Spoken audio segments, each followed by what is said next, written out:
Did you see that guy, Representative, what's his name? Tim Burchett? Is that his name? Who was talking about there's 5 specific areas where these things seem to be emanating from the ocean?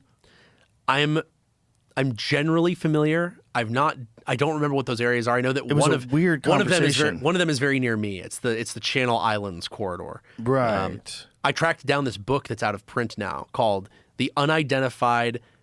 No, it's the UFOs and USOs, Unidentified Submersible Objects of the Santa Catalina Channel. This guy went around. Is that common? Well, in this one area, tons of bizarre activity. This guy went around and he interviewed everybody who had a weird story. And he just basically compiled them. He said, what do you see? Describe it in detail. And he went back, like these are like fishermen had stories from the 80s. And he talked to naval aviators and he talked to, local yachtsmen. And he talked to all these people.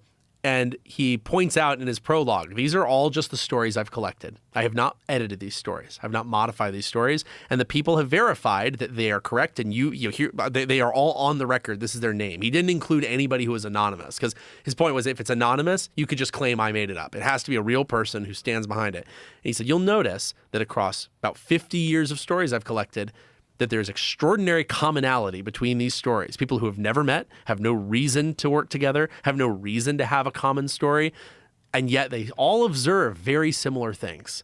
And that when you see a one-off, it's hard to draw a conclusion. When you see a pattern, it becomes a lot more What are they interesting. observing specifically? So specifically, the Santa Catalina Channel. So you have basically Catalina Island off the coast of California, and you have a few more channel islands that are stretched out on either end of it.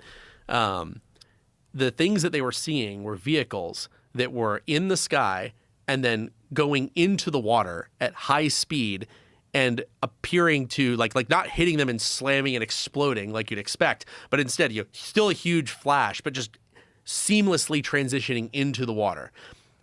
Lots of noise, lots of splash, but not like destroying themselves. And then similarly, objects coming out of the water in the same way. And so they all describe these very, very steep approach paths. So like not coming in like an aircraft landing on the water, but almost like coming out of the sky at these very steep angles and then just smashing into the water in a way you would expect would destroy anything. But then instead, the vehicles are apparently fine, and the water just parts around them as they rocket in. Ooh. Really, really bizarre stuff, and it makes you wonder, could that be related